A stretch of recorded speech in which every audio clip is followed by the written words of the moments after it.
Hello students, how are you? I hope you all are fine. Today we will discuss the topic cruelty against wife by her own husband and his relatives. This is given under section 498A of Indian Penal Code and it was added in 1983 through an amendment. Basically it says the heading of this section is husband or relative of a husband of a woman subjecting her to cruelty. The main provision is whoever being the husband or a relative of the husband of the woman subjects such woman to cruelty, that is wife to cruelty, shall be punished with imprisonment for a term which may extend to 3 years and shall also be liable to fine. तो अगर husband पति या उसका कोई भी रिश्तेदार, जैसे उसका फादर, उसकी मदर, उसकी सिस्टर या उसका ब्रदर, कोई भी नज़दीक के रिश्तेदार उस वुमन के ऊपर जो उसकी वाइफ है क्रुएल्टी करते हैं, बेरहमी करते हैं, क्रूरता करते हैं, तो उनको 3 साल तक मैक्सिमम सज़ा हो सकती है और फाइन अलहदा लगेगा। अब क्रुएल्टी को ही इसी सेक्शन में डिफ़ाइन किया गया है, जिसका मतलब है कोई भी विलफुल कंडक्ट, कोई स्वेच्छा से या जानबूझकर किया हुआ ऐसा आचरण जिससे कि वाइफ आत्महत्या करने पर मजबूर हो सकती है। उसको लगता है कि मैं अब रह नहीं सकूंगी इस घर में, उन घर वालों का या पति का ऐसा व्यवहार है और वो कर भी जानबूझ के रहे हैं, स्वेच्छा से कर रहे हैं, तो उस व्यवहार की, उस आचरण की ऐसी प्रकृति है कि वाइफ को आत्महत्या करने पे मजबूर होना पड़ा, उसको गंभीर चोट लगने का खतरा है, जीवन या बॉडी पार्ट या हाथ पांव या सेहत, वो चाहे दिमागी सेहत हो या शारीरिक सेहत हो, उसका भी उसको खतरा है।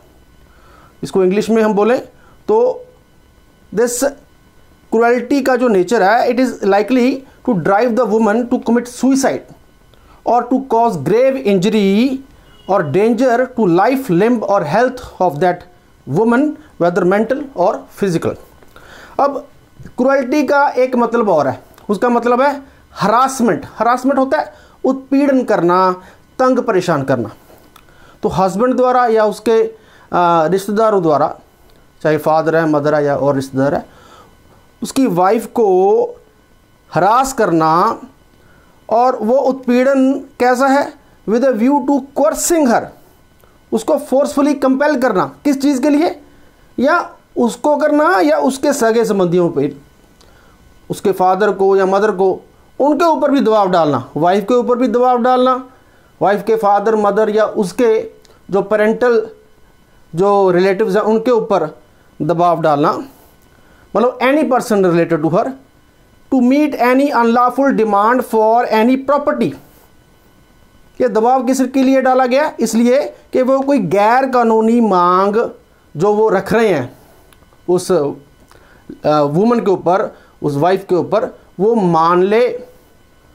और गैर कानूनी मांग क्या होगी, प्रॉपर्टी, मूवेबल प्रॉपर्टी हो, इमूवेबल प्रॉपर्टी हो, कोई डॉरी के रिलेटेड कोई मांग रहे हैं, तो ऐसी जो डिमांड है वो अनलॉफुल है।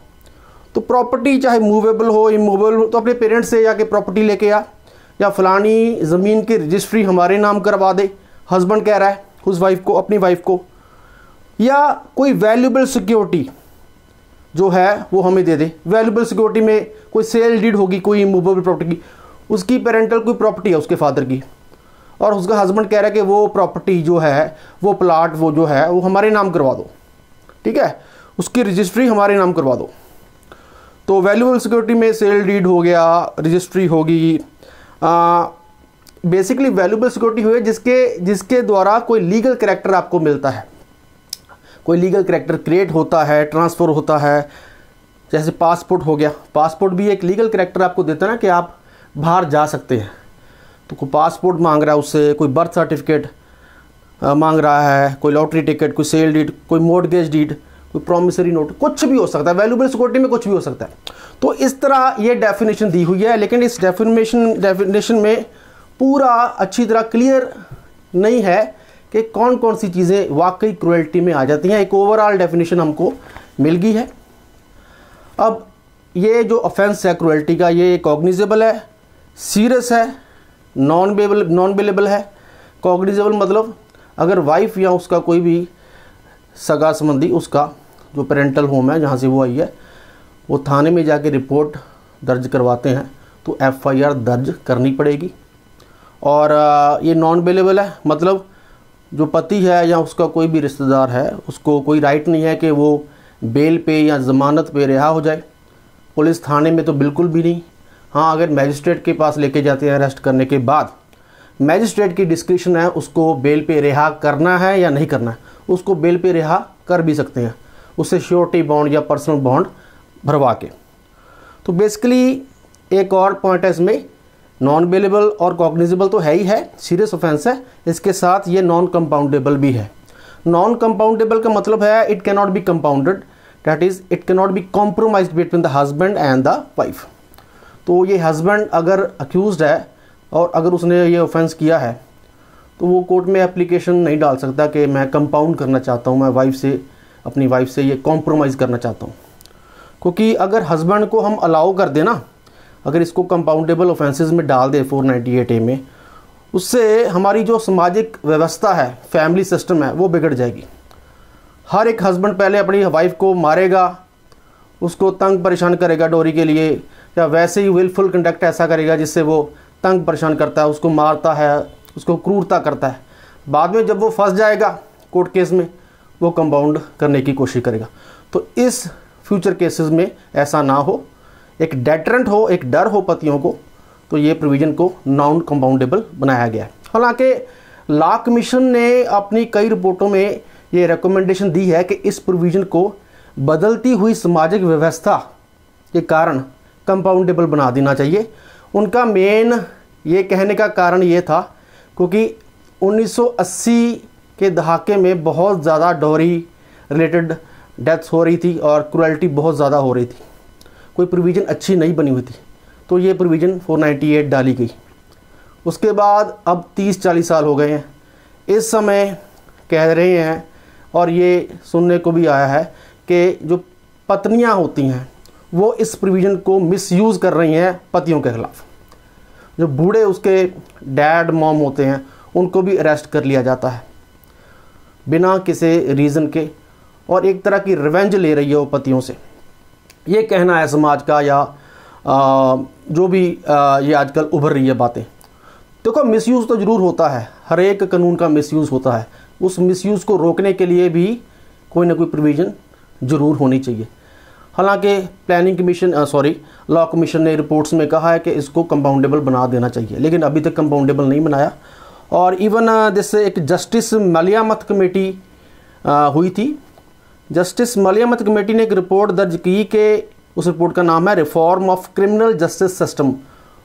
उस रिपोर्ट में भी कहा गया, सजेस्ट किया गया मलियामत कमेटी ने कि 498A को कंपाउंडेबल बना देना चाहिए as per the present circumstances, ताकि मिसयूज़ ना हो। देखो, मिसयूज़ का रिस्क तो होता ही है, लेकिन मिसयूज़ के डर से प्रोविज़न को ही ख़त्म कर दिया जाए या उसको कंपाउंडेबल बना देना चाहिए, ये भी कोई ज़्यादा मेरे ख्याल में अच्छी बात नहीं रहेगी।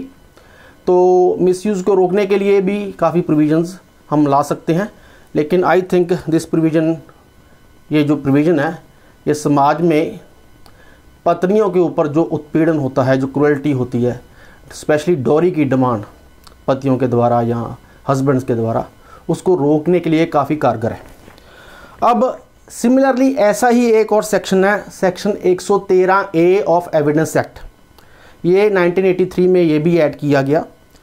ये है presumption as to abetment of suicide by a married woman.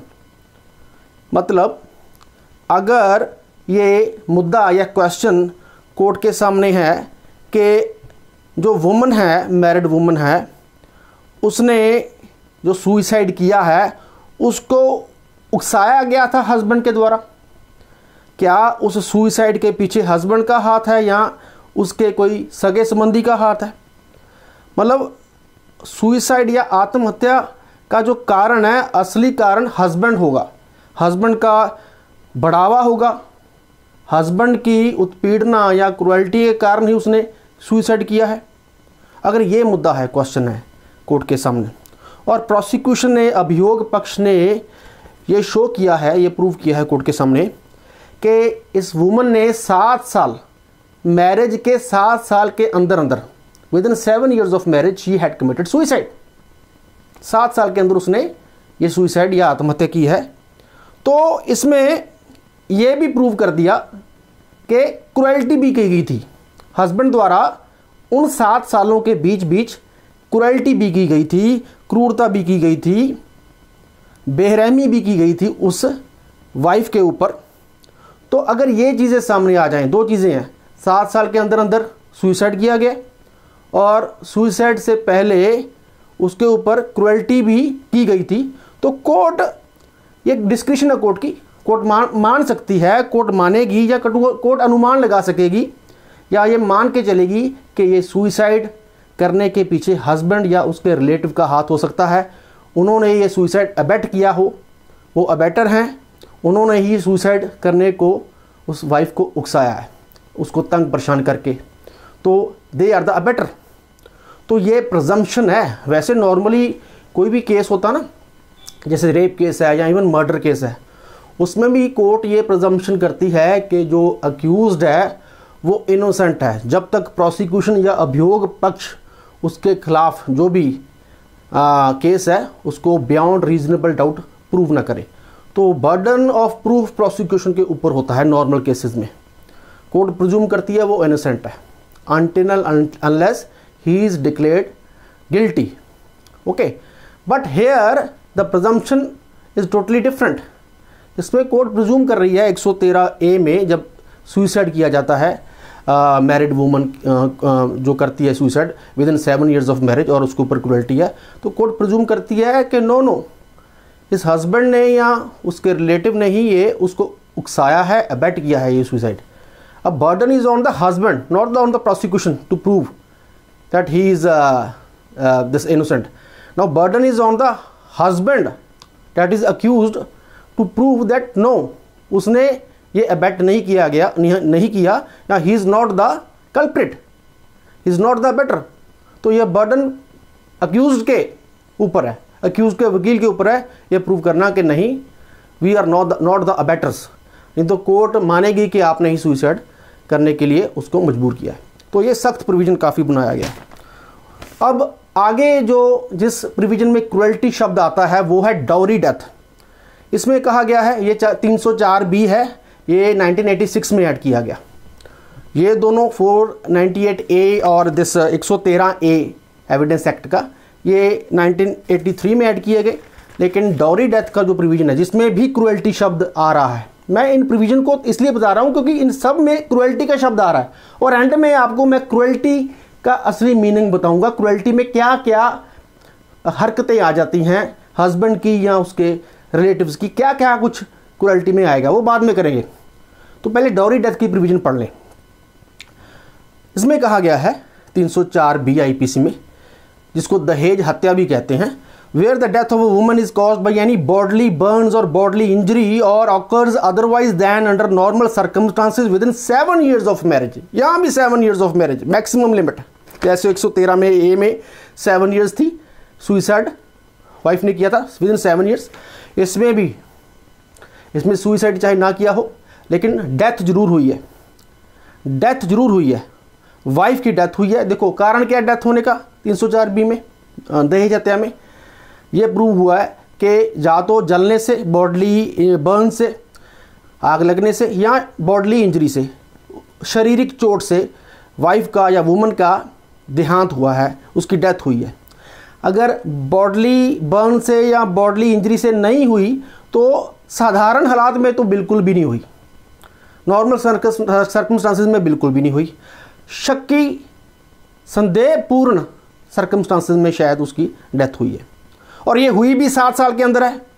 और प्रोसिक्यूशन ने, अभियोग पक्ष ने यह भी शो किया है कि सून before her death, very important line, सून बिफोर हर डेथ, डेथ से, मरने से थोड़ा समय पहले ही। अब थोड़ा समय कितना होता है, 1 दिन, 2 दिन, 2 महीने, 3 महीने, 4 महीने, 1 साल, ये डिपेंड करता है facts and circumstances of that particular case, कोई हार्ड एंड फास्ट रूल नहीं है। तो मेन प्रोविजन यही है कि डेथ होने से थोड़ा समय पहले ये प्रूव किया गया है प्रोसिक्यूशन वालों कि उस लड़की या उस वुमन के ऊपर क्रुएल्टी की गई थी, उत्पीड़ना की गई है या क्रुएल्टी की गई है या हरासमेंट की गई है हस्बैंड वालों, हस्बैंड की तरफ से या उसके सगे संबंधी द्वारा उस लड़की के ऊपर, उस वुमन के ऊपर, उस वाइफ के ऊपर उत्पीड़ना की गई है, हरासमेंट की गई है, क्रुएल्टी की गई है। और वो की क्यों गई है, किस कारण की गई है, किसी और कारण के लिए नहीं की गई, वो सिर्फ डॉरी डिमांड के लिए की गई है। तो 304B में बहुत इंपॉर्टेंट है, 304B में जो क्रुएल्टी है वो सिर्फ डॉरी डिमांड के लिए की गई है।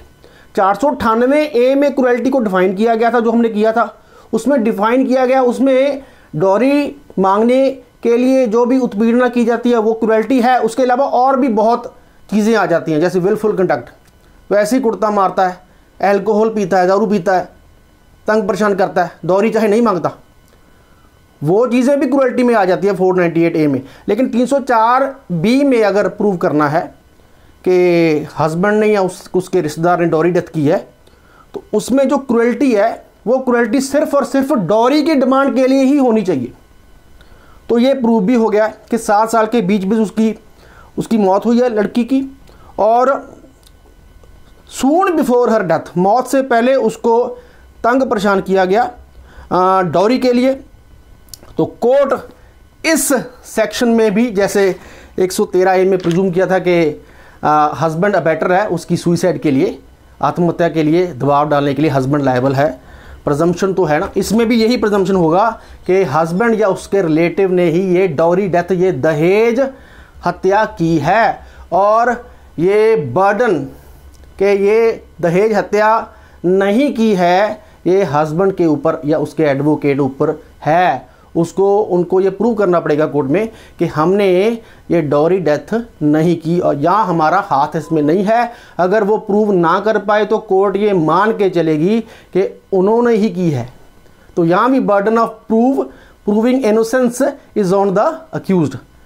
इन एनी अदर केस, देखो इन केसों के अलावा किसी भी केस में इनोसेंस ऑलरेडी कोर्ट मानती होती है कि जब तक प्रोसिक्यूशन प्रूव ना कर सके बियॉन्ड रीजनेबल डाउट अक्यूज के खिलाफ केस, कोर्ट मान के चलती है कि वो इनोसेंट है, और जब तक बियॉन्ड रीजनेबल डाउट उसके ऊपर जो है एलिगेशन प्रूव ना हो या प्रोसिक्यूशन प्रूव ना कर सके, वो इनोसेंट रहेगा और उसको बरी कर दिया जाएगा। लेकिन इन केसों में 304B में या ऐसे जो भी केस हैं, इनमें प्रजम्पशन ये है कि उसने ही ये डॉरी डेथ की है, और ये इस प्रजम्पशन को रिबट करने का या झुटलाने का या गलत साबित करने का मौका दिया जाएगा कोर्ट की तरफ से जिस हस्बैंड को और उसके वकील को कि आप साबित करो कि आपने ये डॉरी डेथ नहीं किया या आपका हाथ नहीं है।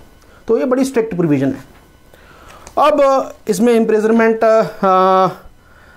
कम से कम 7 साल है डॉरी डेथ के लिए, और मैक्सिमम है लाइफ। ये भी कॉग्निजेबल है, FIR होगी इसमें थाने में, और नॉन बेलेबल है, ज़मानत नहीं मिलेगी थाने में, तो बिल्कुल नहीं मिलेगी। अगर मैजिस्ट्रेट चाहे तो वो ज़मानत दे सकता है, और सेशन कोर्ट में ये ट्रायबल है। जो भी सीरियस ऑफेंसेस होते हैं वो सेशन कोर्ट में ही ट्रायबल होते हैं। अब एक और सेक्शन है जहां क्रुएल्टी शब्द आया गया है, उसको भी डिस्कस करना जरूरी है। उसके बाद हम क्रुएल्टी में क्या क्या चीज़ें आ जाती हैं वो पढ़ेंगे। तो एक और लास्ट सेक्शन पढ़ लिए, 113B 113B of evidence act.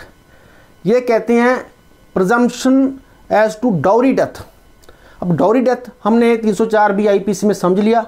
अब इसमें प्रिजम्पशन है, इसमें भी कोर्ट प्रिज्यूम करेगी, जैसे उसमें 113A में किया था presumption of abetment of suicide, इसमें presumption as to dowry death. तो अगर ये क्वेश्चन कोर्ट के सामने है, मुद्दा है कि whether a person has committed a dowry death of a woman, इसमें पर्सन में चाहे हस्बैंड आ गया या उसका कोई भी रिश्तेदार आ गया, तो पर्सन शब्द है। तो वेदर ए पर्सन, क्या किसी व्यक्ति ने उस औरत की दहेज हत्या की है? अगर ये मुद्दा है कोर्ट के सामने, कोई दहेज हत्या का मसला आ गया कोर्ट के सामने, तो क्वेश्चन ये इशू है कोर्ट के सामने कि क्या किसी खास व्यक्ति ने, इस हस्बैंड ने या इसके रिश्तेदार ने उसकी वाइफ की दहेज हत्या की है? अगर ये क्वेश्चन है, इसको पहले सॉल्व करना है। तो प्रोसिक्यूशन ने या अभियोजक पक्ष ने ये प्रूव किया है, शो किया है कि सून बिफोर हर डेथ, सिमिलर, ये वही लाइन है जो 304B में ऐड की गई थी, कि प्रोसिक्यूशन ने ये भी प्रूव कर दिया कि सून बिफोर हर डेथ, मौत से कुछ समय पहले, such woman has been subjected to such person to cruelty और हरासमेंट फॉर डॉरी। ये शो किया गया है कि उस व्यक्ति, वो हस्बैंड भी हो सकता है, उसका कोई भी रिश्तेदार हो सकता है, उस व्यक्ति द्वारा उस महिला पे, कौन सी महिला, उसकी वाइफ पे क्रूरता या उत्पीड़न किया गया है। किसके लिए? दहेज की मांग को लेकर। तो कोर्ट ये मान के चलेगी, यहां भी मान के चलेगी, यहां भी प्रिजम्पशन कोर्ट पहले से ही मान के चलेगी। नॉर्मल केसेस में नहीं मानती, नॉर्मल केसेस में उसको इनोसेंट मानेगी, लेकिन इस केस में कोर्ट मान के चलेगी अगर ये ऊपरली चीज़ें सारी प्रूफ होगी कि उस व्यक्ति ने, या हस्बैंड या उसका कोई भी रिलेटिव, उस व्यक्ति ने ही उस महिला का दहेज हत्या की है, उसकी डॉरी डेथ की है। अब हस्बैंड को ये प्रूव करना पड़ेगा कि नहीं, उसने डॉरी डेथ नहीं की। अगर वो प्रूव ना कर पाया तो कोर्ट मानेगी कि उसने ही ये डेथ की है। तो ये थे कुछ प्रोविजंस। अब क्रुएल्टी का मतलब क्या है? क्रुएल्टी में क्या क्या चीज़ें आ जाती हैं? थोड़ा सा लेक्चर लंबा हो रहा है, लेकिन आप समझिए इसको। देखो, कुछ एग्जांपल्स मैं आपको बताता हूँ, फिर हम लेक्चर ख़त्म करेंगे। 498A में क्रुएल्टी का मतलब क्या है, उसमें क्या क्या चीज़ें आ जाती है? देखो, सुप्रीम कोर्ट ने भी बहुत ही ऑनरेबल सुप्रीम कोर्ट ने बहुत अच्छी जजमेंट्स आई हैं उनकी, सुप्रीम कोर्ट की। वो सारी जजमेंट्स का मैं हवाला तो दे नहीं सकता, लेकिन उनकी कुछ जजमेंट्स में भी क्रुएल्टी को काफ़ी अच्छी तरह डिफ़ाइन किया गया है। लेकिन मैं आपको वो इम्पॉर्टेंट पॉइंट्स बता रहा हूँ जिसको हम क्रुएल्टी में गिनेंगे या क्रुएल्टी मानेंगे। जैसे कि पहला, continuously टीजिंग and taunting your wife. आप अपनी वाइफ को लगातार टॉन्ट कर रहे हो, उसको टीज कर रहे हो, उसको टॉन्ट कर रहे हो, उसको ताने मेने दे रहे हो लगातार। एक आध इंसिडेंट हो कोई बात नहीं, लेकिन लगातार रोज, ये क्रुएल्टी है। दूसरा, शोइंग अबनॉर्मल बिहेवियर टुवर्ड्स हर। इसमें असाधारण व्यवहार कर रहे हो, नॉर्मल व्यवहार नहीं कर रहे हो, एकदम गुस्से में आ जाते हो, एकदम उसको मारने की कोशिश करते हो, ऊंचा बोलते हो। तो एक असाधारण, नॉर्मल व्यक्ति ऐसा व्यवहार नहीं करता, वैसा व्यवहार कर रहे हो। तीसरा है, forcing her to give her consent for his second marriage. उसको तंग परेशान कर रहे हो कि तू हाँ कर, मैंने दूसरी शादी करनी है। दूसरी शादी खुद करना चाहते हो और उससे हाँ करवा रहे हो कि तू मुझे ईजिली डिवोर्स दे ताकि मैं दूसरी शादी करूं। ये भी क्रुएल्टी है। उसके बाद है कीपिंग ए कॉक्यूबाइन।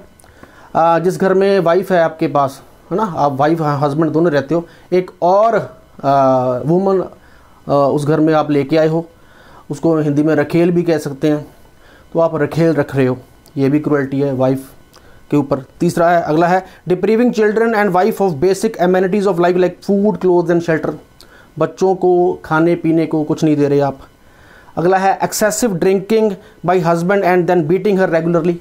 ज़्यादा आप दारू पीते हो। देखो, नॉर्मल दारू जो पीता है या नॉर्मल जो अल्कोहल पीता है वो नॉर्मल आजकल सारे पीते हैं, वो नहीं।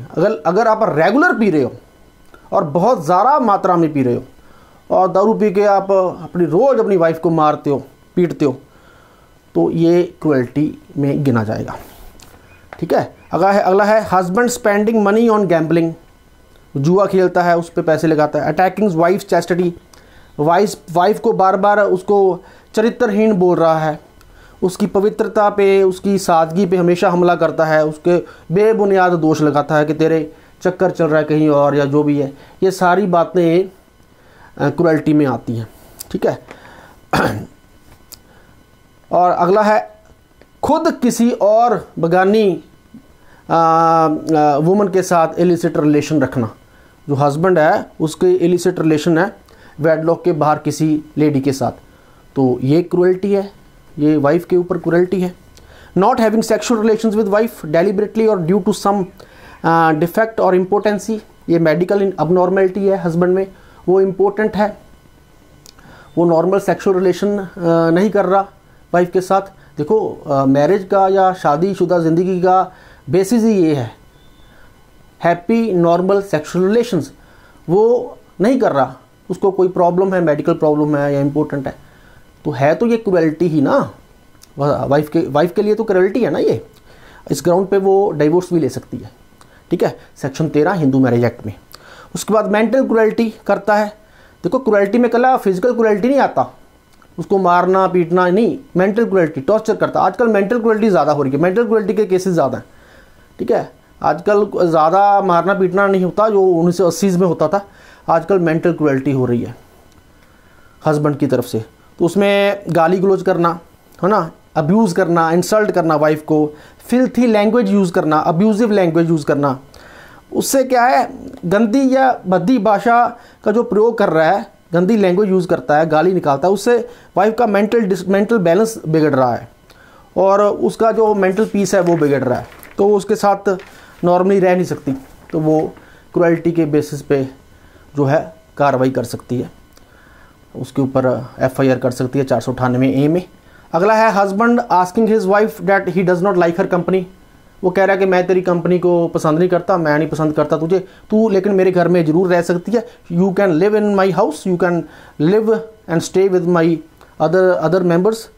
तो मतलब मेरा तेरे से कोई वास्ता नहीं है, लेकिन तुम मेरे घर में एज अ वाइफ रह सकती हो। तो ये क्या बात हुई भाई, ये कोई नौकरानी थोड़ी है कि आपके घर में रह सकती है, तुम्हारा कोई वास्ता नहीं है। अगर आप शादी करके लेके आए हो तो ऑब्वियसली आपको कंपनी तो देनी पड़ेगी ना, जो मैट्रिमोनियल ड्यूटीज़ होती हैं हस्बैंड की, कॉन्जुगल ड्यूटीज़ हैं, वो तो आपको निभानी पड़ेंगी।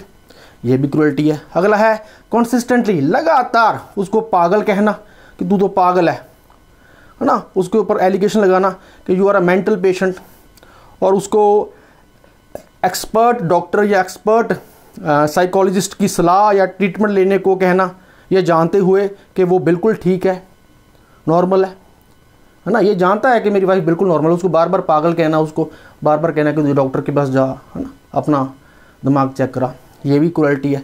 उसके बाद है giving his wife unnecessary medication, उसको बार बार दवाई खिला रहे हो, उसको एक तरह का दवाई, पता नहीं क्यों दवाई दे रहे हो उसको शायद पागल घोषित करने के लिए दवाई दे रहे हो कि वो पागल हो जाए और धीरे धीरे उस दवाई पे वो एडिक्ट हो जाए, खुद मांगने लग जाए दवाई, पता नहीं किस चीज़ की दवाई दे रहा है वो, ठीक है। तो इससे अपना दिमागी बैलेंस खो दे और वो पागल हो जाए, तो ऐसी मेडिकेशन देना बार बार, ये भी क्रुएल्टी है वाइफ के ऊपर। अगला है उसको रोकना, वाइफ को रोकना कि अपने पेरेंट्स के साथ फ़ोन पे बात मत कर, तुझे शादी करके ले आया, अब तू यहाँ रह, लेकिन तेरा कोई वास्ता नहीं है अपने पेरेंटल होम में, अपने फादर मदर से कोई वास्ता नहीं है, कोई फ़ोन नहीं करना, तू विज़िट नहीं करेगी अपनी मायके, अपने फादर मदर ब्रदर को विज़िट नहीं करेगी, तो ये सारा ये तो क्रुएल्टी है, ठीक है। अगला है not letting the woman to see और केयर फॉर हर चिल्ड्रन, बच्चों को केयर करने ना देना, जो उनके बच्चे हैं ना, बच्चों को माँ के पास ना आने देना और उनको माँ से दूर रखना, ये भी क्रुएल्टी है, वाइफ के ऊपर क्रुएल्टी है। ये सारी क्रुएल्टीज़ के आपको एग्जांपल बता रहा हूँ। अगला है intentionally denying her food for a long time, उसको खाने पीने को ना देना। अगला है उसको समाज से दूर रखना, हमेशा शक की नज़रों से देखना, बस घर की चार दीवारी में बंद रखना, keeping her within the four walls of the house, not even allowing the relatives to meet her, उसके जो मम्मी डैडी हैं या उसके जो सगे संबंधी पेरेंटल होम के हैं, मायके के हैं, उनको मिलने ना देना उससे, ये सब क्रुएल्टी में आ जाएगा। फिर बच्चों को मारना पीटना, cruelty towards the children, cruelty towards the children indirectly is cruelty towards the wife, क्योंकि वाइफ को ममता होती है अपने बच्चों की तरफ, तो ये भी क्रुएल्टी है। Threatening her with divorce for illegal और इमोरल और अनरीजनेबल डिमांड्स, गैर कानूनी, अनैतिक या नाजायज़ मांगों के लिए डराना धमकाना, नहीं तो मैं डिवोर्स दे दूंगा अगर ये मेरी नाजायज़, वो तो जायज़ ही कहेगा लेकिन होती नाजायज़ है, नाजायज़ मांग को मांगने के लिए, ये तो मैं डिवोर्स का बार बार उसको थ्रेट करना, ये भी क्रुएल्टी है।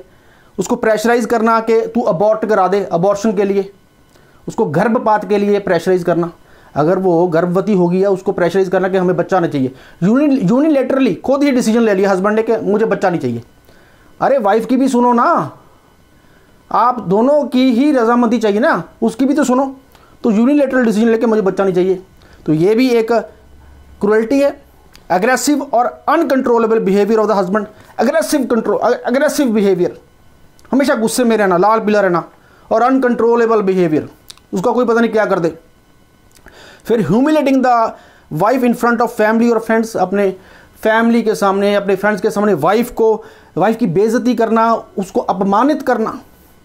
Constant rude language used by husband, rude language मतलब लगातार असभ्य या रूखी भाषा का प्रयोग करना वाइफ के प्रति, हमेशा रूखी भाषा में बात करना। लैक ऑफ इंटरेस्ट, बेरुखी दिखानी, इंडिफरेंस दिखाना वाइफ, उसको निगलेक्ट करना।